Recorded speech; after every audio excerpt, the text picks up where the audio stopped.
नमस्कार, आप देख रहे हैं आज तक। मैं हूं आपके साथ रोहित सरदाना। शाम के 5 बज रहे हैं और वक्त हो गया दिन की सबसे बड़ी बहस का। पाकिस्तान की इमरान खान सरकार के मंत्री शेख राशिद ने एक बार फिर भारत को परमाणु बम वाली धमकी दी, लेकिन इस बार उन्होंने यह कह दिया कि पाकिस्तान ऐसा एटम बम चलाएगा जो मुसलमानों को बख्श देगा। एक बार इस बयान को आप बचकाना बयान कहकर नजरअंदाज कर देंगे, लेकिन हमारा मुद्दा यह है कि क्या ऐसे बयानों से पाकिस्तान मुसलमानों के नाम पर भारत में माहौल बिगाड़ना चाहता है। पाकिस्तान के मंत्री का यह बयान ऐसे वक्त में आया जब मुसलमानों के नाम पर कश्मीर पर सऊदी अरब को धमकी देने की पाकिस्तान की चाल उसे उल्टी पड़ गई। उल्टा सऊदी अरब ने पाकिस्तान को कश्मीर में आतंक फैलाने से बाज आने को कहा। वैसे आपको यहां यह भी बता दें कि कश्मीर और मुसलमानों के नाम पर पाकिस्तान की तरफ से लगातार उकसाने वाले बयान आते रहे हैं। परमाणु बम की धमकी पाकिस्तान के मंत्रियों की तरफ से पहले भी दी गई है। खुद इमरान खान भारत के खिलाफ जहर उगलने वाले बयान देते रहे हैं। इसलिए आज दंगल में पूछेंगे सीधा सवाल, क्या यह एटमी धमकी पाकिस्तान का बहाना है और इरादा मुसलमानों को भड़काना है? और साथ ही सवाल यह भी होगा, इमरान के बम में आखिर कितना है दम? जो पाकिस्तान की इमरान खान सरकार में रेलवे मंत्री स्मार्ट बम बनाया हुआ है जनाब। इंडिया तो चाहता है ये मर ही जाए। भारत को एक बार फिर परमाणु बम वाली धमकी दे गए, लेकिन इस बार इनकी भावनाओं का ज्वार कुछ ज्यादा भड़क गया। हमारा हथियार बहुत कैलकुलेटेड, छोटा, परफेक्ट और निशाने पे और मुसलमानों की जानें बचाते हुए उन इलाकों को टारगेट करने वाला है। असम तक पाकिस्तान टारगेट कर सकता है। वैसे जब भारत में मुस्लिम प्रूफ एटम बम चलाने की इन्होंने धमकी दी है, तो ये जान लें कि मुस्लिम वर्ल्ड में पाकिस्तान की हैसियत क्या है। पाकिस्तान के विदेश मंत्री शाह महमूद कुरैशी ने सऊदी अरब को कश्मीर पर OIC की बैठक बुलाने की चेतावनी दी थी। बदले में सऊदी अरब ने कहा कि पहले $3 अरब का कर्ज चुकाओ और पाकिस्तान को तेल की सप्लाई भी रोक दी। वैसे तो डैमेज कंट्रोल के लिए पाकिस्तान के सेना प्रमुख कमर जावेद बाजवा भागे भागे सऊदी अरब गए, लेकिन सऊदी अरब ने कहा कि कश्मीर में आतंक फैलाना बंद करो। हालांकि कश्मीर में आतंक फैलाने से पाकिस्तान बाज आएगा ऐसा कहना मुश्किल है, लेकिन इमरान के मंत्री के बयान के अगले हिस्से को भी सुन लीजिए। पाकिस्तान का साइंसदान बहुत जबरदस्त है। पाकिस्तान के पास कन्वेंशनल वॉर की गुंजाइश कम है, इसलिए हिंदुस्तान को पता है कि हमारे साथ फिर जो होगा वो होगा। अब इसको बड़बोलापन ही कहेंगे। खैर, इनकी ऐसी आदत पुरानी है। हमारे पास हर साइज का मसाला है कि हमारे पास पाव आधा पाव का भी बम है। हमारे पास छोटी गोली भी है चूरन की, बड़ी गोली भी है कि हमने स्मार्ट बम बनाया हुआ है जनाब। पिछले साल एक और ऊटपटांग बयान देते वक्त शेख राशिद को करंट भी लग गया था, और संयोग ऐसा था कि उन्होंने उस वक्त प्रधानमंत्री नरेंद्र मोदी का नाम ही लिया था। हमारी मोदी नियतों से वाकिफ हैं। तुम्हारा रस का करंट लग गया, खैर है, कोई बात नहीं। करंट लग गया, खैर है, कोई बात नहीं। मेरा ख्याल है करंट आ गया है। ये मोदी इस जलसे को नाकाम नहीं कर सकता। वैसे शेख राशिद के बचकाने बयानों पर हंसी भले आती हो, लेकिन इतना तो साफ है कि पाकिस्तान न सिर्फ भारत को परमाणु बम के नाम पर ब्लैकमेल करना चाहता है, बल्कि मुसलमानों के नाम पर माहौल भी बिगाड़ना चाहता है। तो आपको बता दें कि दंगल में आज हमारे साथ संबित पात्रा हैं, वो बीजेपी के प्रवक्ता हैं। हमारे साथ मेजर जनरल पिशंबर दयाल, रिटायर्ड रक्षा विशेषज्ञ, बहुत दिन के बाद आज शो में है। आरजू काजमी हमारे साथ हैं, वो पाकिस्तान की पत्रकार हैं। कमर चीमा हमारे साथ हैं, वो पाकिस्तान के रक्षा विशेषज्ञ हैं। और याना चंदानी हमारे साथ हैं, जो कि कश्मीर से आती हैं, पत्रकार हैं और फिलहाल मुंबई से हमारे साथ इस वक्त लाइव मौजूद हैं। आप सबका स्वागत है। सबसे पहले कमर चीमा साहब, शुरुआत आपसे करना चाहता हूं, क्योंकि आपसे बेहतर शेख राशिद को मुझे लगता नहीं इस पैनल में कोई और जानता होगा, और आप क्योंकि डिफेंस एक्सपर्ट भी हैं पाकिस्तान के सर। तो सर, ये बम कैसे, मतलब आप थोड़ा विस्तार से बताएंगे तफसील से कि मुसलमानों को छोड़ देगा और असम तक चला जाएगा? ये कौन से बम का जिक्र शेख राशिद साहब कर रहे हैं जो नया बनाया पाकिस्तान ने? देखें, पहली बात तो ये है कि इस बात में सच्चाई है कि पाकिस्तान और इंडिया का अगर कन्वेंशनल जंग होती है तो डेफिनेटली पाकिस्तान जो है वो उसमें आपसे compete नहीं कर सकता, क्योंकि आपकी फौज का साइज बड़ा है। इसीलिए पाकिस्तान ने बेसिकली जंग को रोकने के लिए, ताकि दोनों मुल्कों के दरमियान जंग ना हो, क्योंकि आपने न्यूक्लियराइजेशन की तो हमने भी न्यूक्लियर वेपन बनाया जो कि हमने अपने डिफेंस के लिए बनाया है।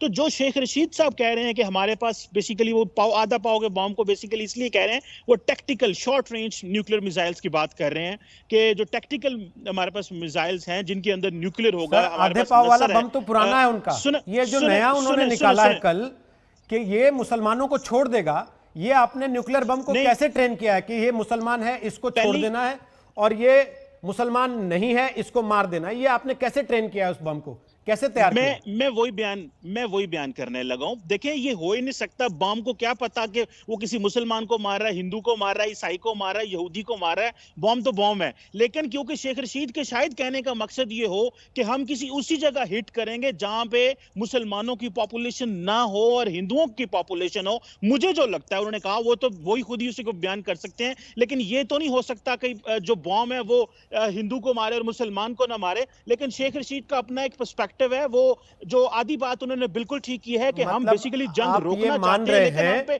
जंग मुसल्लत की गई मिनिस्टर तो साहब फिर की हम बात, न्यूक्लियर हमारे पास चॉइस है। नहीं, आप इसका मतलब ये कबूल कर रहे हैं कि मिनिस्टर साहब की बात बेवकूफाना है, लेकिन आपकी मजबूरी है कि आपको उसको जस्टिफाई करना किसी ना किसी तरीके से, इसलिए आप कर दे रहे हैं। मैं तो कह रहा हूं, मैं जस्टिफाई नहीं कर रहा, मैं कह रहा हूं ये कैसे हो सकता है कि एक बॉम्ब मुसलमानों को बचा दे और हिंदुओं को मारे। बॉम्ब तो बॉम्ब है। आपने कहा उनका पर्सपेक्टिव शायद ऐसा हो।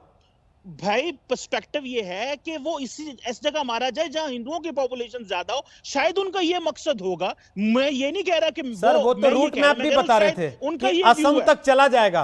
अब असम तक ऐसी जगह ढूंढना जहां मुसलमान ना रहते हो सर, बड़ा मुश्किल हो जाएगा। एटम बम को कैसे बताएंगे आप कि कहां कहां जाके तुम्हें फटना है, कहां कहां नहीं फटना? मैं बताता हूं जो आप ही से इसलिए पूछ रहा हूं क्योंकि आप डिफेंस एक्सपर्ट हैं सर, बहुत बड़े। मैं बताता हूं, भले पाकिस्तान के पास न्यूक्लियर वेपन हो या जो मिसाइल जो हमारे हैं, उनकी जो रेंज है वो बिल्कुल है, वो भारत के अखीर तक, साउथ तक हम जा सकते हैं। लेकिन उनके कहने का मकसद जो है, जो मैं समझता हूं, वो ये है कि शायद हम हिंदू जहां पॉपुलेशन डेंसली पॉपुलेटेड एरिया वहां पे मारेंगे। अदरवाइज बॉम्ब तो बॉम्ब है, हिंदू को मारे, मुसलमान को लगे, ईसाई को लगे, वो तो लगेगा, उसको तो कोई पता नहीं है कि कौन मार रहा है उसे। जी संबित पात्रा जी, ये एटम बम मारना चाहते थे कि बातों का बम मारना चाहते थे हिंदुस्तान के मुसलमानों के बीच? अरे रोहित भाई, इनके पास खाने को नहीं है चने, ये चले हैं न्यूक्लियर बॉम्ब भुनाने। देखिए, शेक्सपियर का बड़ा अच्छा एक कहावत है, कॉमेडी ऑफ एरर्स, वो हम सब जानते हैं उस ड्रामा के बारे में। और पाकिस्तान को अगर हम सही मायने में देखें तो एरर्स और कॉमेडी दोनों के कॉम्बिनेशन को देखिए। मैं इसमें सीरियसनेस भी रखूंगा और जोक के पार्ट को भी रखूंगा। देखिए, इनके सारे मंत्री, ये कोई यही जो शेख चिल्ली मंत्री है जिसके बारे में आप बखान कर रही है, अकेला मंत्री नहीं है। इनके सारे मंत्री फूफा और पाकिस्तान फीफा। मैं बताता हूं इसका अर्थ क्या है।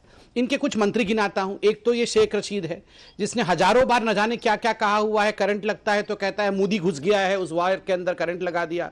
फिर पाव सवा पाव का इनके पास न्यूक्लियर बॉम्ब है, वो उसको फेंक देता है। फिर ये कहता है कि ऑर्नामेंट के ऊपर कुछ नहीं होगा, मतलब न्यूक्लियर बॉम्ब गिरेगा, पता नहीं ऑर्नामेंट का अर्थ क्या है। फिर कहते हैं मुसलमान प्रूफ, मुस्लिम के ऊपर कुछ नहीं होगा। दूसरे इनके मंत्री का नाम है फवाद चौधरी। जब चंद्रयान फेल हो गया था तो वो फवाद चौधरी इनका मंत्री कह रहा था, अरे क्या जरूरत है चंद्रयान भेजने की, हम तो यहां से नंगे आंख से चांद को देख लेते हैं, ज्यादा जरूरत पड़े तो टेलीस्कोप लगा के देख लो, वहां भेजने की क्या जरूरत है। एक मंत्री महोदया है जरता गुल वजीर। अब 5-7 दिन पहले उन्होंने एक इंटरव्यू दिया है मंत्री ने, वो है क्लाइमेट चेंज की मंत्री है। और मंत्री महोदया ने कहा है कोविड-19 का मतलब है कि कोविड जो है वो 19 तरह से अटैक करता है। जिस देश में जाता है उस तरीके से वो अटैक करता है, कहीं की इकोनॉमी खराब कर देता है तो कहीं तबीयत खराब कर देता है, तो 19 तरह से वो अटैक करता है, ये मोहतरमा कह रही हैं। और एक मोहतरमा है जिनका नाम है, जो मंत्री हैं, अभी रिटायर हुई है मंत्री पद से, फिरदौस आशिक अवाम। वो मंत्री थी पहले इंफॉर्मेशन ब्रॉडकास्टिंग की। उन्होंने कोविड के ऊपर प्रेस कॉन्फ्रेंस किया और उन्होंने, मैं दिखाऊंगा थोड़ी देर में आपको, उन्होंने उसमें कहा कि देखो हम तो सब मुंह ढक के बैठे हुए हैं, ये मुंह ढक के बैठे रह जाएंगे। मालूम पड़ा कोविड एक्शन करके दिखाया कि कोविड नीचे से घुस के आ गया है। ये बताइए कोविड नीचे से कैसे घुस के आ जाता है, ये तो मुझे समझ में नहीं आया। मतलब ऐसे ऐसे तो इनके मंत्री फूफा हैं और Pakistan FIFA. Of the serious note, FIFA क्या है? FIFA, वर्ल्ड कप तो सुना होगा, मगर मैं फीफा को डिफाइन करता हूं। F फॉर फूलिशनेस, ये इनकी फूलिशनेस और बेवकूफी, अज्ञानता है। I फॉर इनका जो इमेच्योरिटी, अपरिपक्वता है। ये इमेच्योर लोगों का एक देश है, इनके सारे मंत्री इमेच्योर है। FIF है। तीसरा जो F है, ये है फियर, डर। ये कन्वेंशनल के वॉर के नाम से, वॉर विथ इंडिया के नाम से तर तर तर तर तर तर कांपने लगते हैं और तुरंत न्यूक्लियर बॉम्ब तक पहुंच जाते हैं। FIFA, fear. और जो लास्ट है, ये सब कुछ होने के बावजूद इनके एटीट्यूड को देखिए। ये रवैया ऐसे दिखाते हैं जैसे इनके पास पता नहीं क्या क्या चीज है और ये किससे लड़के जीत जाएंगे। तो मंत्री फूफा, पाकिस्तान फीफा, और ये सारा का सारा चाल इनका पूरा विश्व देख रहा है कि क्या ड्रामा कंपनी खोल के पाकिस्तान बैठा हुआ है। ठीक है। आपने, आपके रिपोर्टर ने अंत में कहूंगा बिल्कुल सही कहा। इनके विदेश मंत्री, आप जानते हैं विदेश मंत्री कल चाइना पहुंचे हैं, शाह महमूद कुरैशी, और कोई उन्हें रिसीव करने नहीं आया। एक व्यक्ति उन्हें रिसीव नहीं करने आया। यह पाकिस्तान की औकात है। नहीं सर, अब सवाल तो यह है कि भारत के मुसलमानों के लिए बयान देके पाकिस्तान अगर यह सोचता है कि यहां एक तरीके का कोई टेम्परामेंट अपने पक्ष में क्रिएट कर लेगा, तो हम इस पर भी देखेंगे कि चीन जाकर उइगर मुसलमानों के साथ जो कुछ पाकिस्तान ने पहला स्टैंड रखा है वैसे रखता है, या वहां जाके उनकी जुबान खुलती है कि यहां पे भी मुसलमान है, उनके साथ आप लोग क्या कर रहे हैं। लेकिन आरजू काजमी, मैंने देखा जब ये कमर चीमा साहब बात कर रहे थे, जस्टिफाई कर रहे थे, आप हंस रही थी, मुस्कुरा रही थी। आप लगता है इनकी बातों से इत्तेफाक नहीं रखती, या फिर शेख राशिद की बातें आपको भी उतनी ही मजाकिया लगती हैं, उतनी ही नॉन सीरियस लगती हैं जितनी शायद संबित पात्रा को लग रही थी? जी बिल्कुल, मुझे शेख रशीद की जो स्टेटमेंट्स है वो नॉन सीरियस लगी है, और बिल्कुल मैं हंसी भी थी सुनकर, और कोई भी हंसेगा, क्योंकि इस तरह की बात उनको नहीं करनी चाहिए थी। वो मिनिस्टर हैं और उनको ख्याल करना चाहिए कि वो क्या बात कर रहे हैं, और क्यों पाकिस्तान ऐसा कोई मिसाइल या ऐसा कोई एटम बम चलाएगा जो हिंदुओं को मारे। कोई बात ऐसी पाकिस्तान नहीं करेगा, और ना ही पाकिस्तान इस तरह की कोई गलत हरकत के बारे में सोच सकता है, क्योंकि हम तो चाहते हैं कि दोनों देश आराम से रहें, दोनों देश दोस्ती हो दोनों में, और एक पीस के साथ दोनों अपनी अपनी जगह जो कर रहे हैं काम अपने कर रहे हैं अपने लोगों के लिए वो करें। बिल्कुल इस तरह के स्टेटमेंट को मैं बिल्कुल सपोर्ट नहीं करूंगी शेख रशीद की, कि वो कह रहे हैं कि कभी पाव के बम बना के हम फेंक देंगे, या हम मुसलमानों को छोड़ के और हिंदुओं को मार देंगे, इस तरह के बम हम बनाएंगे। ये बिल्कुल इररिस्पॉन्सिबल किस्म की स्टेटमेंट है, और एज अ मिनिस्टर उनको बिल्कुल ऐसी स्टेटमेंट नहीं देनी चाहिए थी। आरज़ू, आप पाकिस्तान में इंडिपेंडेंटली अपनी बात रखती हैं, तो मैं आपसे एक सीधा सवाल पूछ रहा हूं, क्या कोई भी सीरियसली लेता है शेख राशिद को पाकिस्तान में, उनकी बातों को? उनकी सरकार ही लेती है, लोग तो चलिए छोड़ देते हैं, लेते हैं कि नहीं लेते वो लोगों का चॉइस है। सरकार सीरियसली लेती है कि उनकी बातों को? देखिए, वो उनकी कोई बहुत बड़ी पार्टी नहीं है, वो एक पार्टी को जरूर लीड करते हैं, लेकिन उसमें उनकी एक सिंगल सीट है, या हो सकता है 2-3 सीटों से ज्यादा नहीं। तो हमेशा से वो हर जो भी गवर्नमेंट आती है उस गवर्नमेंट के साथ वो होते हैं, चाहे वो नवाज शरीफ की हो चाहे जरदारी की हो। एक उनका रिकॉर्ड है कि उन्होंने काफी टाइम वो मिनिस्टर रहे हैं, और इसी किस्म की वो स्टेटमेंट्स देते रहे हैं। लेकिन मेरा नहीं ख्याल कि उनकी स्टेटमेंट को इतना सीरियसली लेना चाहिए। वो उसमें नेगेटिव, मेरा ख्याल उन्होंने सोचा होगा कि उससे कोई नेगेटिव बात निकल आएगी। उन्होंने एक, वैसे ही उनकी आदत है, वो लाइटली मूड में रहते हैं और वो कुछ भी बोलते हैं, लेकिन ये चीज जो है जरूर उनको सोचना चाहिए कि इस तरह की बात मैं नहीं समझती कि एज अ मिनिस्टर उनको ये बात करनी चाहिए कि हम हिंदुओं को मार देंगे और हम मुस्लिम्स को छोड़ देंगे। हमें ये चीज बातचीत से सॉल्व करनी है कि इंडिया पाकिस्तान के जो भी डिफरेंसेस हैं, चाहे वो कश्मीर को लेकर है या कोई और अगर उसमें रीजन है, तो हमें उसे टेबल टॉक के जरिए हमें उसको खत्म करना है। हमें किसी किस्म का मजीद किसी किस्म के लड़ाई झगड़े और इस तरह की चीज के ऊपर, जंग के ऊपर नहीं जाना चाहिए। ठीक है, लेकिन आरजू, मैं एक बार कमर चीमा के पास वापस जा रहा हूं, फिर आपके पास आऊंगा और बिशंबर दयाल साहब आपके पास आऊंगा। कमर चीमा, आरजू जो बात कह रही है वो बिल्कुल सही है, लेकिन जो बात शेख राशिद कह रहे हैं वो तो इमरान खान की बात को आगे बढ़ा रहे हैं ना। इमरान खान अगर खुद एटम बम का जिक्र करते हैं तो शेख राशिद तो करेंगे, और इमरान खान से 4 कदम आगे जाके करेंगे, जैसे आप शेख राशिद से 3 कदम आगे जा रहे हैं। वो कह रहे हैं कि हम धर्म देख के बम फोड़ेंगे, आप कह रहे हैं नहीं जी एड्रेस देख के फोड़ेंगे, हिंदू के एड्रेस पे फूटेगा, मुसलमान के एड्रेस पे नहीं फूटेगा। पहली बात तो ये है कि मुझे ये बताएं, थोड़ी देर पहले आपने नरेंद्र मोदी साहब का पॉइंट ऑफ व्यू चलाया, उन्होंने क्या हमने न्यूक्लियर वेपन दिवाली पे चलाना है? देखें पाकिस्तान और भारत नेताजी के जवाब में था जो कह रहे थे शब बारात के लिए एटम बम नहीं बनाया हमने। मैं आरजू काज़मी की बात से बिल्कुल एग्री नहीं करता। सुने, आरजू काज़मी की बात से मैं बिल्कुल एग्री नहीं करता। इंडिया एक पाकिस्तान का दुश्मन मुल्क है जिसने हमेशा पाकिस्तान के अंदर हमेशा या तो दहशतगर्दी कराई है, अफगानिस्तान के रास्ते, बलोचिस्तान के रास्ते। अमन की बात अगर करनी हो तो जो कश्मीर में कर रहे हैं ये अमन की बात है, जो मुसलमानों के साथ वहां पे हो रहा है वो अमन की बात कर रहे हैं। सो आरजू काज़मी जो कह रही है वो बिल्कुल गलत है कि पाकिस्तान जो है वो अमन हम चाहते हैं, पर किससे अमन करना है? उस इंडिया के साथ जो रोजाना एलओसी में पाकिस्तानियों को मारता है, उस इंडिया के साथ जो कश्मीर में मुसलमानों को मारता है, उस इंडिया के साथ जो यूएन की सारी रेजोल्यूशंस के खिलाफ काम कर रहा है, उस इंडिया के साथ हम बात करेंगे? हम उस इंडिया के साथ बात नहीं करेंगे जिसने मुसलमानों को डेलिब्रेटली कत्ल करता है, पैलेट गन्स इस्तेमाल करता है। हम नहीं बात करने वाले उस इंडिया के साथ जब तक आप अपना किबला दुरुस्त नहीं करते। सच्ची सच्ची बताइएगा, बात नहीं होने वाली। एक बात सच्ची सच्ची बताइएगा, कोई एटम बम साथ तो नहीं लेके बैठे ना? क्योंकि आप जितना बातचीत के खिलाफ हैं, मुझे तो डर ही लगने लगा कि कहीं सच में एटम बम लेके ना बैठ गए आप। शेख राशिद से 2-4 लेना आए हो 250 ग्राम वाले। आपके प्रधानमंत्री नहीं बात करना चाहते? सर मेरा प्रधानमंत्री आपसे तो बात नहीं करेगा ना सर, मेरा प्रधानमंत्री आपसे बात नहीं करेगा। आपका प्रधानमंत्री जब टैक्सी चलाना बंद कर देगा दूसरे देशों की तो शायद उससे बात कर ले। अब आपने बार बार कश्मीर का जिक्र किया है, मैं जरा याना जी को लेके आता हूं चर्चा में। याना मीर चंदानी, इनकी सारी बातें घूम फिर के आके कश्मीर पे रुक जाती हैं। क्या इन्हें कोई आईना दिखाएगा कि कश्मीर में इन्होंने क्या किया है आज तक? क्या इन्हें कोई आईना दिखाएगा कि कश्मीर के मुसलमानों को बरगलाने के लिए किस हद तक ये लोग गए हैं आज तक? ये कह रहे हैं कि शेख रशीद ने जो कहा वो वॉर रोकने के लिए कहा। अच्छा, ये वॉर नहीं चाहते, ये इंडिया के साथ दुश्मनी नहीं चाहते, तो मुझे बताइए क्यों फिर हर रोज सीज फायर वायलेशंस करते हैं? और जब सीज फायर वायलेशंस एलओसी पे करते हैं तभी उसके बीच में इन्फिल्ट्रेशंस होती हैं। क्यों करते हैं ये सब? सोशल मीडिया वॉर क्यों करते हैं? कश्मीर को पाकिस्तान के मैप में इंक्लूड क्यों करते हैं? फारूक हैदर साहब जो ये अपने सो कॉल्ड आजाद कश्मीर के पपेट प्राइम मिनिस्टर हैं, वो क्यों ओपनली धमकी देते हैं? वो क्यों ओपनली कहते हैं इमरान खान से कि इंडिया के साथ वॉर करो?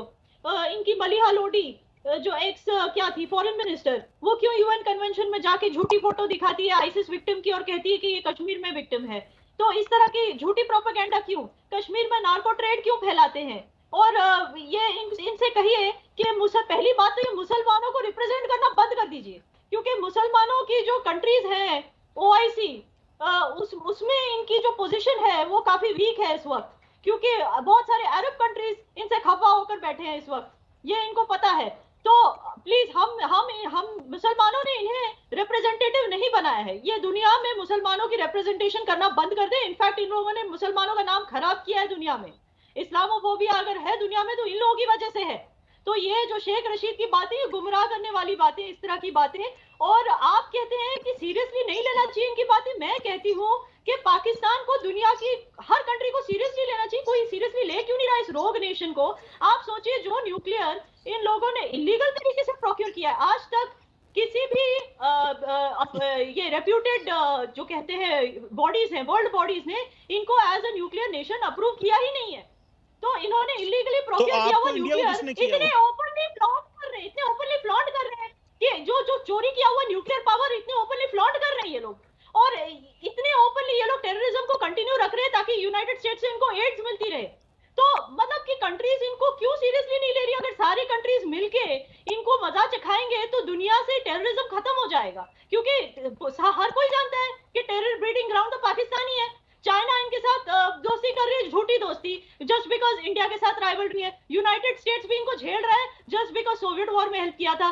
तो अब ये सारी कंट्रीज अगर बैठे और सोचें सेंसिबली कि ये एक रोग नेशन है जो जो इलीगली प्रोक्योर किया हुआ न्यूक्लियर शो ऑफ कर रहा है, जो झूठ बोल के प्रोपेगेंडा कर रहा है अपनी नेबरिंग कंट्रीज के साथ, जिसकी वजह से अफगानिस्तान भी थका हुआ है, बलूचिस्तान भी थका हुआ है, जिसने कश्मीर के लोगों को भी थका के रख दिया इस कॉन्फ्लिक्ट की वजह से। ऐसी कंट्री को खत्म करने के बजाय लोग सोच रहे हैं इनके साथ डिप्लोमेटिक रिलेशंस बना के रख रहे हैं। हर कोई झेल रहा है पाकिस्तान को अपनी मजबूरी की वजह से। ठीक है याना मीर चंदानी, आपने जो सारी बातें रखी उन पर मैं एक कमेंट पहले विशंबर दयाल साहब से लूं, उसके बाद कमर चीमा कुछ आपको जवाब देना चाहते हैं, उनसे वापस जवाब लेंगे और संबित पात्रा भी बोलना चाहते हैं। बिशंबर दयाल साहब, जो बातें याना मीरचंदानी ने कही हैं पॉइंट बाय पॉइंट, उन सारी बातों में दम है, लेकिन एक सवाल जो उन्होंने उठाया कि आप दुनिया भर में मुसलमानों की ठेकेदारी करना बंद कर दीजिए। सर, ये सारी ठेकेदारी चीन में जाके दम क्यों तोड़ देती है? देखिए, ऐसे है रोहित, पहली बात तो यह कि ये पूरी की पूरी स्टेटमेंट इस्लामोफोबिया का एक ही सफरिंग, वो इस्लामोफोबिया से सफर कर रहे हैं। उन्होंने इस किस्म की जो बात की है वो मुसलमानों के हक में बात नहीं की है, बल्कि उन्होंने मुसलमानों को दुनिया के अंदर ये दिखाने की और कोशिश कर रहे हैं, जो कि पाकिस्तान करता रहा है। दूसरी बात ये है, जहां तक पाकिस्तान को, पूरी दुनिया पाकिस्तान को रोग स्टेट समझ चुकी है, ये बिल्कुल ठीक कह रही है। पाकिस्तान को दुनिया समझ चुकी है, उसका खेल खत्म हो चुका है कि वो एक रोग स्टेट है और टेररिज्म का सरगना है। टेररिज्म, दुनिया का टेररिज्म पाकिस्तान की सरजमी से चला, इसमें कोई शक की बात नहीं। तीसरी बात यह है कि दुनिया में ऑल कंट्रीज, देखिए अब इनके जो चीफ हैं वो सऊदी अरेबिया गए, इनको वहां सम्मान नहीं मिला, ना इनसे कोई मिला। इनके फॉरेन मिनिस्टर चाइना गए, वहां कोई किस्म की बात नहीं।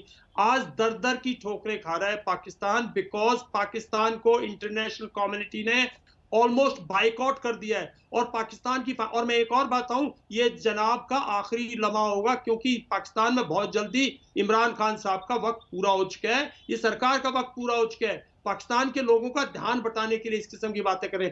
पाकिस्तान की फाइनेंशियल स्टेट, मेरे दोस्त कमर चीमा साहब नहीं मानेंगे, फाइनेंशियल स्टेट बहुत बुरी है। $76 बिलियन में से इनके पास देने के लिए $10 बिलियन भी नहीं है।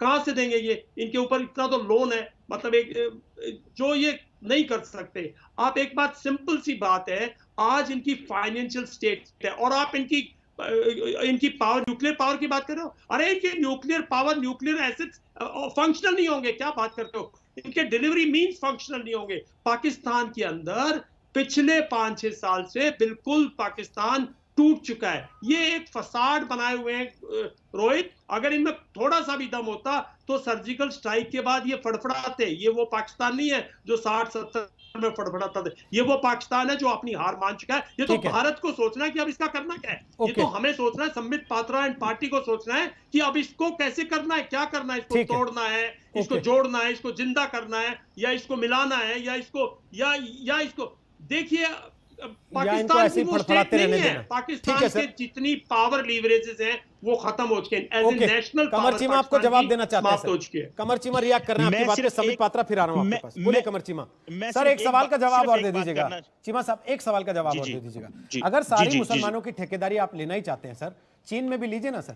वहां देखिए क्या बुरी हालत है लोगों की।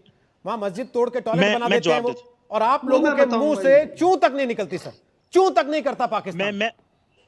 मैं बताता हूं। देखिए, पहली बात तो यह है, मैं आपको बताऊं रोहित भाई, 1969 के बाद जिस मुल्क ने न्यूक्लियर वेपन एक्वायर किया है उसे कहते हैं de facto nuclear weapon state. मेरा मास्टर्स एमफिल जो न्यूक्लियर नॉन प्रोलिफरेशन में है, और इंडिया और भारत के, पाकिस्तान और भारत के ऊपर मैंने रिसर्च की हुई है। 1969 के बाद, 1969 के बाद कोई भी मुल्क जिसके पास न्यूक्लियर वेपन है वो डी फैक्टो है, डी ज्योरे न्यूक्लियर वेपन स्टेट नहीं है। सो पाकिस्तान और भारत एक ही कैटेगरी में आते हैं। दूसरी बात आ जाए, जो आपने बात की चाइना की बात पे मैं आ जाता हूं। ये जवाब मैंने याना मीर को दिया। दूसरी बात चाइना की है। देखिए, जो चाइना कर रहा है मुसलमानों के साथ, मुसलमान चीन का हो भले मकबूजा कश्मीर का हो, अगर उसके साथ ज्यादती हो रही है तो आवाज बुलंद होनी चाहिए। डबल स्टैंडर्ड के मैं हक में नहीं हूं। और तीसरी बात, ये जो संबित पात्रा साहब, इमरान खान ने लिख के दिया था, अगर आपको याद ना हो तो मैं याद दिलाऊं चीमा साहब, आप और मैं इसी प्रोग्राम में, इसी चैनल पे बैठे थे। इमरान खान ने लिख के दिया था कि चीन जो मुसलमानों के ह्यूमन राइट्स के लिए कर रहा है, हम उसकी तारीफ करते हैं। अगर याद ना हो तो याद दिला दूं सर, लिख के दिया था इमरान खान ने। सुने, मैं बताता हूं। देखिए, जरूरी नहीं जो इमरान खान साहब हर बात करें मैं उससे एग्री करूं। मैं ये कह रहा हूं, अगर मुसलमान आप 250 ग्राम का आइटम बम साबित करने में तुले हुए आधे घंटे से, फिर कह रहे हैं इमरान खान की हर बात से मैं एग्री नहीं करता। सुने, मुसलमान चीन का हो या मकबूजा कश्मीर का ज्यादती होगी तो बोलेंगे। और जो नरेंद्र मोदी साहब कहते हैं ये बॉम्ब, हमने न्यूक्लियर बॉम्ब किस पे चलाना है, जो दिवाली पे चलाना है, ये रिस्पॉन्सिबल स्टेटमेंट है। 1.5 अरब आबादी के वजीर आजम कहते हैं न्यूक्लियर बॉम्ब हम दिवाली पे चलाएंगे, क्या हम पाकिस्तान पे चलाएंगे? क्या ये शेख रशीद 1.5 अरब आबादी के प्राइम मिनिस्टर को में क्या फर्क रह गया जनाब? न्यूक्लियर बम चलाने की नौबत आने जैसी स्थिति है भी नहीं सर। भारत न्यूक्लियर संबित पात्रा, संबित पात्रा जवाब दीजिए, फिर याना मीरचंदानी आ रहा हूं, राजू काज़मी आपके पास। ओके संबित पात्रा जवाब दीजिए। सर एक सेकंड, संबित वेट कर रहे हैं बहुत देर से। मैं जवाब देता हूं। संबित बोल लीजिए, फिर आ रहा हूं बिशंबर साहब। मैं जवाब देता हूं। देखिए, पहली बात है, मैं कुछ सवालों से शुरू करता हूं, चूंकि यहाँ आतंकवाद, न्यूक्लियर बॉम्ब, और यहाँ मेरे बड़े भाई, हम सबके बड़े विशंबर दास जी ने भी कुछ सवाल, दयाल जी ने भी कुछ सवाल पूछा है, तो उसको जोड़ते हुए मैं 2 सवाल पूछता हूं। वो कौन सा राष्ट्राध्यक्ष था जिसने अमेरिका में जाके जुलाई 2019 में पहली बार विश्व के सामने माना कि हाँ, मेरे देश में 30,000 से 40,000 आतंकवादी हैं और मेरे देश में 30 से 40 जो है वो आतंकी तंजीमें हैं, और इससे पहले जितनी भी सरकारें रही हैं वो सारी सरकारें विश्व को झूठ बोल रही थी। वो कौन सा राष्ट्राध्यक्ष था? दूसरा, वो कौन सा राष्ट्राध्यक्ष था जिसने एक इंटरव्यू में अमेरिका में जाकर कहा कि हाँ, 80 के दशक में हमने पैसे लिए थे और हमने मुजाहिदीन तैयार किए थे सोवियत यूनियन के ऊपर अटैक करने के लिए? कौन सा आदमी था ये? उसका नाम इमरान खान था। आपने कभी किसी प्राइम मिनिस्टर और प्रेसिडेंट को सुना है कहते हुए कि हमारे यहाँ 40,000 आतंकवादी हैं? खुद जाके सीना ठोक के कह रहे कि हाँ, मैं मानता हूं हमारे यहाँ 40,000 आतंकवादी हैं, हाँ हमने मुजाहिदीन बनाए थे, हमने अटैक किए थे। उससे पहले परवेज मुशर्रफ ने आपके चैनल में एक इंटरव्यू में क्या कहा था? 19 में ही उन्होंने इंटरव्यू में कहा था कि yes, Osama bin Laden is hero. उन्होंने कहा था कि हमने जिहादी तैयार किए जम्मू कश्मीर के अंदर इंडिया के आर्मी को अटैक करने के लिए, और केवल ओसामा बिन लादेन नहीं, हक्कानी भी हीरो है और अल जवाहिरी भी पाकिस्तान का हीरो है, तो आतंकवादी तो इनके हीरो हैं। तो ऐसे में इनका क्या होगा? वही होगा जब बंदर के हाथ में उस तरह होता है। ये जो 250 ग्राम और 1.25 किलो और 1.25 किलो का आतंक, क्या ये एटम बॉम्ब है इनके हाथों में, बंदर के हाथ में उस तरह आता है तो बंदर खुद को ही मारता है। आप चिंता मत करो, ये जो मुजाहिदीन बनाया है बंदर ने ये जो सब आतंकवाद पैदा कर रखा है, बंदर के अपने ही उस्त्रे से बंदर मारा जाएगा। ये सवाल मैंने दयाल साहब का दिया कि आखिरकार पाकिस्तान का होगा क्या? होगा कुछ नहीं, अपने उस्त्रे से बंदर समाप्त होगा। थोड़ा इंतजार करना पड़ेगा। ठीक है, याना मीरचंदानी कुछ बोलना चाह रही है, बोल लीजिए, फिर आरजू काज़मी और बिशंबर साहब आपके पास। याना बोलिए। जी, मैं ये कह रही थी, चीमा साहब कह रहे हैं कि डबल स्टैंडर्ड्स की बात चीमा साहब कर रहे हैं कि जो इंसान को नहीं देखता, जुल्म इंसान पे नहीं होना चाहिए। ये बार बार पाकिस्तानी क्यों कहते हैं कि जुल्म मुसलमानों पे नहीं होना चाहिए? ये इसमें इनकी डबल स्टैंडर्ड दिखाई नहीं देती क्या? जो मुसलमान नहीं है क्या वो इंसान नहीं है? और उस पे अगर जुल्म होते हैं, इनको वो जुल्म क्यों नहीं दिखाई देते जो सिंध के हिंदुओं पे होते हैं? इनको वो जुल्म क्यों नहीं दिखाई देते जो अहमदियास पे होते हैं? उनको तो मुसलमान मानने से भी इनकार करते हैं। इनको चलो अब मुसलमानों की बात करते हैं तो उनको वो जुल्म नहीं दिखाई देते जो इनकी आर्मी बलूचियों के साथ करती है। ये सब इन्हें कुछ नहीं दिखाई देता। ये एक सिलेक्टिव कंडेमनेशन में हमेशा इन्वॉल्व रहते हैं, इसीलिए लोग इनको सीरियसली नहीं लेते। कहीं भी वो कहीं भी जाए, जैसे आप कह रहे थे, शाह महमूद कुरैशी वहां पे अराइव करते हैं, उनको ग्रीट करने के लिए कोई नहीं आता। चाइना में इनका बेस्ट फ्रेंड तक इनको इज्जत नहीं देता। ओआईसी में भी इनको इज्जत, ये जो सऊदी रॉयल से मिलने गए थे वहां भी उनसे मिलने से इनकार कर दिया। तो ये इनकी बेइज्जती आज इसलिए हो रही है बिकॉज इनको डबल स्टैंडर्ड्स हैं। वो इस बात को ये डिनाई नहीं कर सकते। और दूसरी बात, ये जो न्यूक्लियर, किसी ने यहाँ बोला कि पाकिस्तान का होगा क्या? मैं आपको बताऊं पाकिस्तान का होगा क्या। 2700 टन का जो अपना बेरूट में जो ब्लास्ट हुआ था, 2700 टन का सिर्फ वो था अमोनियम नाइट्रेट, और उससे आपने देखा कि कितना डिस्ट्रक्शन हुआ है। ये बात करते हैं न्यूक्लियर छोड़ेंगे इंडिया पे। अगर इनका न्यूक्लियर डिटेक्ट हो गया हमारे रेडार पे, हमारे पास 100 किलो टन का एक एटम बॉम्ब है। आप सोचिए अगर हमने 4 भेज दिए यहाँ से, इनके चारों सूबे खत्म हो जाएंगे। तो इस तरह की बातें करने से पहले इनको सोचना चाहिए कि ये मतलब कहाँ जा रही है इनकी बातें, और they can not take these things lightly, कि उनको सीरियसली नहीं लेना चाहिए। इनको सीरियसली लेना चाहिए जो ये कह रहे हैं। ठीक है, आप कह रही हैं सीरियसली लेना चाहिए। आरजू काज़मी, अब मसला ये है कि जब मंत्री इस तरीके के बयान देते हैं, क्या सरकार उनको रोकती है या सरकार को सूट करता है कि मंत्री बेवकूफ बन के ही ऐसी बातें कह आए और उससे वाटर टेस्टिंग होती रहे बार बार? नहीं, मेरा ख्याल है कि अपनी पर्सनल कैपेसिटी में वो स्टेटमेंट दे सकते हैं मंत्री, लेकिन अगर हम एक दूसरे को पुरानी बातें याद कराते रहेंगे कि ये किया वो किया, जैसे संबित पात्रा जी कह रहे थे या आप लोग बात कर रहे हैं या ना बात कर रही हैं, तो हम आगे नहीं बढ़ सकेंगे। कमजोरियां दोनों कंट्रीज में है, किसी एक में नहीं है। दोनों को अपनी अपनी जगह ठीक होना होगा। मैं ये नहीं कह रही कि पाकिस्तान बहुत अच्छा कर रहा है, ना ही भारत बहुत अच्छा कर रहा है। लेकिन हमें आगे बढ़ना है, अपने लोगों के लिए कुछ करना है, तो हमें ये चीजें छोड़नी पड़ेंगी। कब तक हम पुरानी बातें याद कराते रहेंगे, कब तक आगे उसी को लेके चलते रहेंगे, कब तक हम धमकियां लगाते रहेंगे। हम आज की बातें कर रहे हैं मैडम। आज जो सोशल मीडिया वॉर चल रहा है वो आज की बात है, जो इन्फिल्ट्रेशन चल रही है वो आज की बात है। आप पीछे नहीं हट रहे, हम सब पीछे नहीं हटना चाहते। आप एक second, let me complete Yana please. दोनों तरफ नॉन सीरियस बिहेवियर है और हमें उससे आगे बढ़ना होगा। और इसमें जो पॉलिटिशियंस, जो समझदार पॉलिटिशियंस दोनों तरफ हैं, जो मीडिया दोनों तरफ है, वो उस पे काम कर सकता है। कब तक हम एक दूसरे को यही याद कराते रहेंगे कि हमारे पास एटम बम है? कब तक हम यही बताते रहेंगे कि जी आपने ये किया था, वो किया था? आगे पाकिस्तान को पहले पॉजिटिव होना पड़ेगा आपको भी, मुझे भी। मैं भी यहाँ पे बहुत सी नेगेटिव बातें बोल सकती हूँ,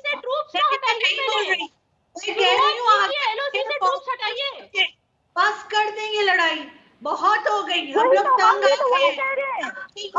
आ गए। को मत बताए और कोशिश करें। हम लोग हैं ना यहाँ पे, थोड़ा थोड़ा करके ही सही हम कुछ तो बेहतर कर पाएंगे अपने अपने देशों के लिए। मैं वही तो कह रही हूँ कि हमें ही कुछ करना है। आप अपने ट्रूप्स तो हटाइए पहले एलओसी से, सोशल मीडिया वॉर तो बंद कर दीजिए, इंडियंस को टारगेट करना बंद कर दीजिए, यूनाइटेड नेशंस में जाके इंडिया के खिलाफ झूठी बातें बोलना बंद कर दीजिए। तो ये सब आप ही की तरफ से पहल हुई है, हम भी तो आज ही की बात कर रहे हैं। याना एक हाथ से ताली नहीं बज रही, याना दोनों तरफ से हो रहा है। मैं यही कह रही हूं। एक सेकंड, अब मैं बीच में आ रहा हूं दोनों के। आप दोनों ने एक दूसरे की बात पे जवाब दिए सीधे सीधे। अब मेरा सवाल यह है, बिशंबर साहब के पास जाऊं, संबित उसके पहले। वो कह रही है दो हाथ से ताली बजती है। भारत ने कब हाथ नहीं बढ़ाया, और जब जब बढ़ाया कब धोखा नहीं खाया, कब पीठ में छुरा नहीं भोंका गया भारत की? बिल्कुल नहीं, देखिए देखिए ये तो हाथ बढ़ाना तो दूर है, खुद को अपने आप हम खुद प्रेजेंट हो गए जाके इनके पास। आप याद करिए, अटल बिहारी वाजपेयी बस लेकर गए पाकिस्तान। आपने उसको वहां शुद्धिकरण भी किया, सब कुछ कर दिया कि नहीं ये तो नापाक हो गया, फिर भी उन्होंने गले लगाया। बदले में क्या दिया आप लोगों ने? करगिल दिया। आप याद करिए, नरेंद्र मोदी जी अचानक किस प्रकार नवाज शरीफ के जन्मदिन के अवसर पर वहां पहुंचे, किसी प्रकार का कोई इनविटेशन नहीं, कुछ नहीं, फिर भी पहुंचे ताकि पूरा विश्व देखे कि हम किस प्रकार चाहते हैं कि दोनों देश, दोनों मुल्क आगे बढ़े। और तो और, जब 2014 में पहली बार नरेंद्र मोदी देश के प्रधानमंत्री बने थे, उन्होंने सभी सार्क देशों के नेताओं को, उनके राष्ट्राध्यक्षों को इन्वाइट किया था। नवाज शरीफ आए थे, मगर बदले में क्या दिया? उरी दिया, पुलवामा दिया। देखिए, आंख मिला के बात करोगे, बिल्कुल मिला के बात करोगे। अगर आप आंख उठा के बात करने की कोशिश करेंगे, पीठ पे खंजर भोंकेंगे, तो सर्जिकल स्ट्राइक भी हमें देना आता है, एयर स्ट्राइक भी हमें देना आता है, और बार बार आप लोगों ने पीठ पे खंजर भोंकने का काम किया है। दूसरी बात देखिए, आपने रोहित जी एक बहुत पर्टिनेंट बात की थी। आपने किया था कि सिंजियान प्रोविंस में उइगुर मुस्लिम्स के साथ उनके मस्जिदों को तोड़ करके टॉयलेट बनाया जा रहा है, वहां उनको मुसलमान दिखता नहीं है। वहां उस समय ये 250 ग्राम का जो इनके पास फुस बम है, वो फुस बम उनका दिखता नहीं है। वहां उइगुर मुसलमान के मस्जिदों को तोड़ करके शराब के ठेके बनाए जा रहे हैं, उस समय इनके 250 ग्राम के ठुस बम कहीं निकलते नहीं है। मैं बताता हूं क्यों नहीं निकलते हैं। आप जानते हैं पाकिस्तान और चाइना के बीच में कितने का लोन है? $6.7 बिलियन का लोन है। मतलब पाकिस्तान खोखला हो चुका है। जितना IMF से पैसा लिया है, उससे दुगुना पैसा चाइना से लिया हुआ है।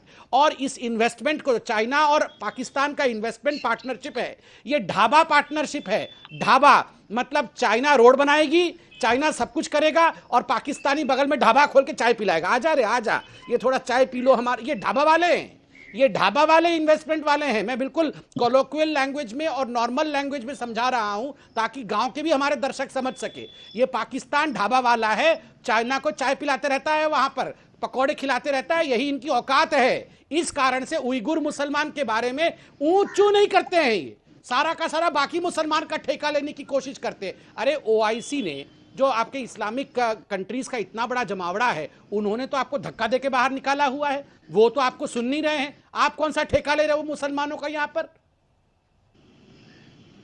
बोलिए कमर चीमा। देखें, चाइना जो है वो $60 अरब की इन्वेस्टमेंट कर रहा है पाकिस्तान में फॉर सीपैक एंड बीआरआई। अच्छा, वो और उसको ये लोन कह रहे करें, हैं आप ढापा, भाई अगर इन्वेस्टमेंट ढापा है तो जेलस क्यों होते हो? ठीक है आप $100 अरब का बायलैटरल ट्रेड करो Jealous। और हम अगर ट्रेड करें तो कहो जी भाई क्यों कर रहे हो? और दूसरी बात बताएं, संबित पात्रा तो लगते नहीं है नेशनल स्पोक्समैन है भाई, ये तो लगते हैं जैसे कोई टांगा घोड़ा चलाते हो या चांद गाड़ी चलाते हो इंडिया में, और एकदम इनको अच्छा, स्पोक्स पर्सन बना दिया टांगा गया हो। घोड़ा। भाई आप थोड़ी बात कर रहे हो, भाई साहब, आप भाई कोई बात साहब, कर रहे हो, इस आपको तरह भी तो कोई हम बात सब करता टांगा है, घोड़ा ही नजर जिस तरह आएंगे। आप बात सर्जिकल कर रहे हो, स्ट्राइक करने तो वाले अरे और भैया, एयर ये स्ट्राइक क्या करने बात वाले कर आपको रहे तो हैं? टांगा घोड़ा ही नजर Bilateral आएंगे। strategic अरे भैया partnership घोड़े को आप वाले, ढाबा investment कहेंगे। सर्जिकल ये स्ट्राइक याद आ आपके रहा दिल की है? नफरत है। ये बताइए, संबित ये आपके पात्रा साहब, न्यूक्लियर आपके एक्सपर्ट दिल की हैं नफरत रोहित है। जी। आप ये कारोबार न्यूक्लियर करें, एक्सपर्ट आप है बिजनेस पाकिस्तान करें के, तो देख अच्छा रहे हो? है। टांगा आप घोड़ा। वुहान स्पिरिट हाँ। की बात करें तो अच्छा है। चीनी सदर आए तो आप भाग भाग के उनके आगे ट्रेन आरतियां उतारते रहते हैं। चीनी सदर के आगे आरतियां उतारते रहते हैं। हम करें तो ओ जी क्यों कर रहे हो, क्यों आपका? और दूसरी नहीं, बात है, आप तो ओसामा बिन मुसलमान हम लादेन में की ही आरती 57 उतारो, आप मुस्लिम उसी के ममालिक काबिल हो बसते हैं भैया। हमारे साथ, है ना? ओसामा आपको बिन क्या लादेन मसला है? की ही आरती उतारो आप लोग। भाई आप लोग 42 उसी के ममालिक काबिल हो। का हाफिज इस्लामिक सईद और military Osama bin alliance Laden को की हेड आरती पाकिस्तान उतारने के करता है। काबिल हो आप लोग। रोहित साहब, इससे इनको आगे मत बताइए, सोचो आप। 42 इस्लामी ममालिक के इस्लामिक मिलिट्री अलायंस को पाकिस्तान हेड करते हैं। पाकिस्तान के फॉर्मर जो जनरल रहील शरीफ साहब है, वो इसको हेड करते हैं। पाकिस्तान हेड करता मुसलमानों है। के मिलिट्री अलायंस चीमा को हेड साहब, अभी ना पाकिस्तान पाँव करे। है, दूसरों की चीमा हेड साहब, करने अभी वाला है। चीमा साहब, अभी जब आपके ओआईसी लोग को 2 दिन ओआईसी पहले, को जो है चीमा बनाने साहब, वाले हम में अरे तकलीफ चीमा आपको साहब, होती है। अभी 2 दिन पहले आपके लोग जो सऊदी अरब गए, उनके साथ क्या हुआ? आप खुद क्या हुआ? बताएंगे या मैं आरजू जी से पूछूं? मैं बताता हूं मैंने मिलिट्री बताया, टू मना मिलिट्री दिया। कोऑपरेशन था, आप मिलिट्री बता टू दीजिए, मिलिट्री लेकिन उसके डायलॉग साथ था। साथ आरजू जी की मुस्कुराहट ने अपने आप काफी कुछ कह दिया है। और आप बोलिए। आरजू भी बोले, मिलिट्री टू मिलिट्री डायलॉग था। आर्मी चीफ की, वहां की आर्मी चीफ से मुलाकात हुई, डिप्टी डिफेंस मिनिस्टर से मुलाकात हुई, 1 डे ट्रिप था, बात करके वापस आ गए। अब जरूरी है हर ट्रिप में क्राउन प्रिंस से मुलाकात की जाए क्या? आप अजीब बात करते हैं। देखिए, हर दफा हर काम तो नहीं होता। वहां का डिफेंस मिनिस्टर आए, जरूरी सदर से मिलके जाए। यहाँ पे अगर उसको डिफेंस मिनिस्टर से मिलना है, आर्मी चीफ से मिलना है, तो मिलके चला जाएगा। मैंने तो कहीं 1 डे जिक्र ही ट्रिप नहीं किया था आपको बस कि प्रॉब्लम- क्राउन प्रिंस ने मुलाकात नहीं की या क्राउन प्रिंस ने नहीं, बात आप करने लोग लायक बात- नहीं समझा। मैंने तो जिक्र ही नहीं किया था। मैंने पूछा था वहां क्या हुआ। आप तो खुद ही आप सफाइयां देने करें। लगे कि क्राउन प्रिंस से मिलना जरूरी थोड़ी मैं- होता है।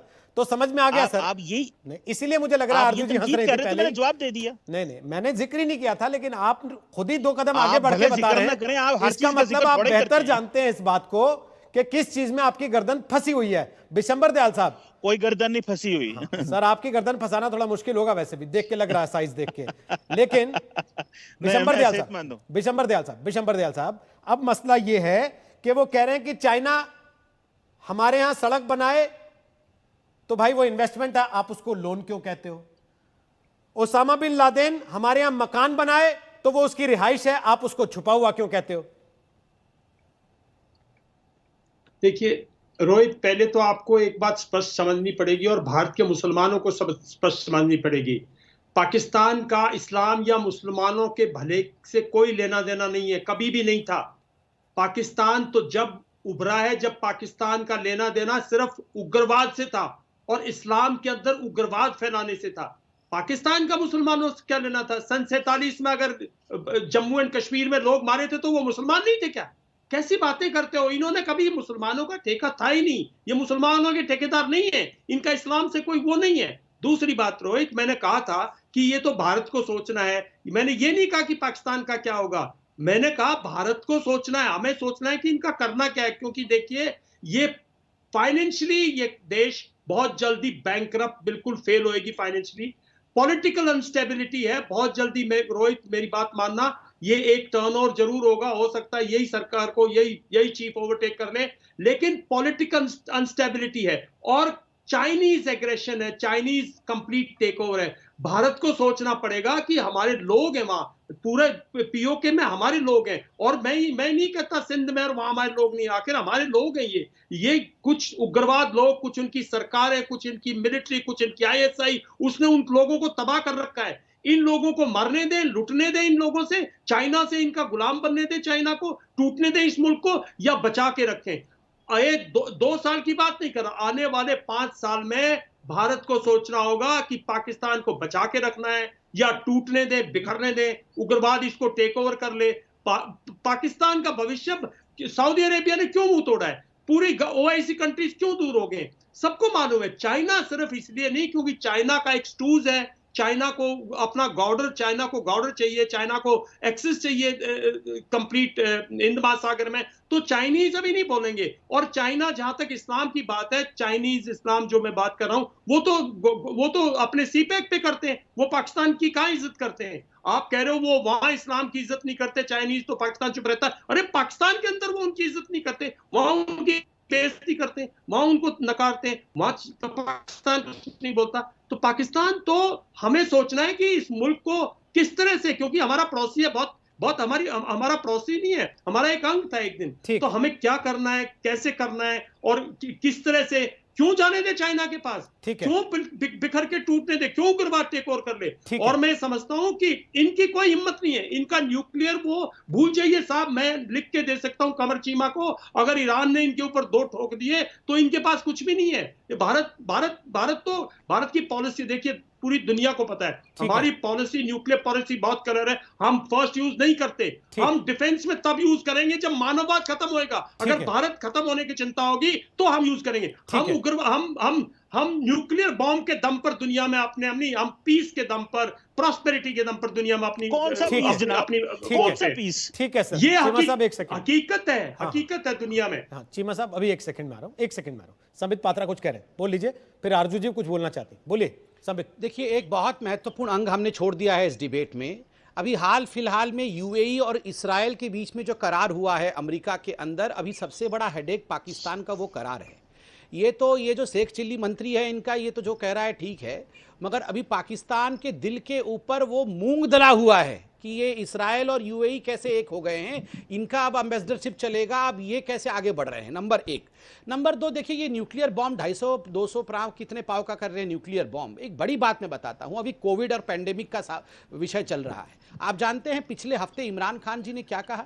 इमरान खान ने पिछले हफ्ते कहा कि हाँ, हम न्यूक्लियर कंट्री हो सकते हैं, मगर मुझे ये बोलते हुए दुख हो रहा है कि ना तो हमारी कंट्री N95 मास्क बना सकती है, ना तो हमारी कंट्री PPE किट बना सकती है, और ना ही हमारी कंट्री एक वेंटिलेटर बना सकती है, और ना ही हाइड्रोक्सी क्लोरोक्वीन बना सकती है। ये सारा इनको इंपोर्ट करना पड़ रहा है। आप जरा सोचिए, ये क्या, ये शेख चिल्ली बयान दे रहे हैं कि हम न्यूक्लियर कंट्री है, 250 ग्राम का बना लिया, 100 ग्राम का बना लिया। अरे एक PPE किट बनाओ ना, एक 100 ग्राम का PPE किट बना के दिखाओ, एक मैं तो बोलता हूं 10 ग्राम का एक N95 मास्क बना के दिखाओ, हिम्मत है तो एक वेंटिलेटर बना के दिखाओ।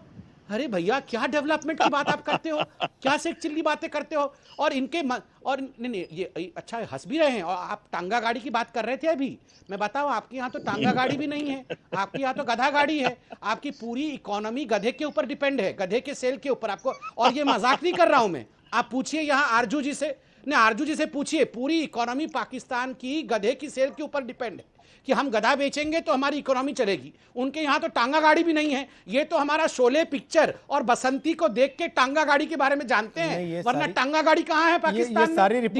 ये सारी रिपोर्ट्स हमने पाकिस्तानी मीडिया में ही देखी हैं। और आरजू, 2 दिन पहले हमने ये भी देखा है कि पाकिस्तान की आवाम, पाकिस्तान के लोग, वो पाकिस्तान की सरकार के मंत्रियों से एटम बम के बारे में नहीं सुनना चाहते, वो अपनी बेहतरी के बारे में सुनना चाहते हैं। लेकिन पाकिस्तान के मंत्री बार बार एटम बम याद दिला के किस चीज को ढकना चाहते हैं? देखिए, ये चीज तो दोनों तरफ है। आपके इंडिया में भी जो है बार बार बताया जाता है। आप उधर का बताइए ना, इधर के लिए हम लोग बैठे हैं, इसलिए तो आपको बुलाया कि आप उधर का बताएं कम से कम। सर, दोनों जगह के मंत्री जो है वो टेंशन डाइवर्ट करने की कोशिश करते हैं, जो असल इश्यूज है उस पर कोई बात ही नहीं करता। इसको आरजू जी, इसको आप क्योंकि जर्नलिस्ट हैं तो आप इस बात को बेहतर समझती हैं। इसको मंकी बैलेंसिंग कहते हैं कि अपना तो बताना है लेकिन थोड़ा इधर का कर देती हूं ताकि इधर कोई मेरा गला ना पकड़ ले बाद में आके कि तुमने ऐसे कैसे बोल दिया। आप तो बेखौफ बोलती हैं पाकिस्तान की चीजों के बारे में, बोलिए ना। सिचुएशन दोनों जगह एक ही जैसी है, इससे आप इनकार नहीं कर पाएंगे। आपके यहाँ भी कोई 5 स्टार में तो कोई नहीं रह रहा ना। अरे तो उनकी क्लास लेने के लिए हम बैठे हैं ना यहाँ, उनकी क्लास हम लोग लेने के लिए बैठे हैं यहाँ। आपसे जिनका पूछ रहे हैं उनका तो बताइए, किस चीज को कवर अप करते हैं वो, किसको ढकने के लिए एटम बम लाना चाहते हैं बार बार? ये 250 ग्राम का, 125 ग्राम का, 300 ग्राम का एटम बम है, मुस्लिम प्रूफ एटम बम है, ये क्यों बार बार आती हैं बातें? क्या ढकना है उनको? वो उनका स्टाइल और अभी का नहीं, सालों से वो जब से पॉलिटिक्स में है वो सब स्टेटमेंट्स देते हैं। स्टैटिस्टिक्स गलत है, इनकी पूरी स्टैटिस्टिक्स गलत है। जितने दुनिया में साइंटिस्ट और जितने डॉक्टर्स हैं, पूरे भारत उनके बराबर में नहीं है। आप क्या बात करते हो? भारत से कहाँ आप पाकिस्तान कहते हो वहां भी स्थिति है, यहाँ भी स्थिति है, कैसे ऐसी उल्टी सीधी बातें कैसे बर्दाश्त करते हैं हम? भाई पाकिस्तान की जो आज हालात है बहन जी, आप उसके बारे में बात कीजिए।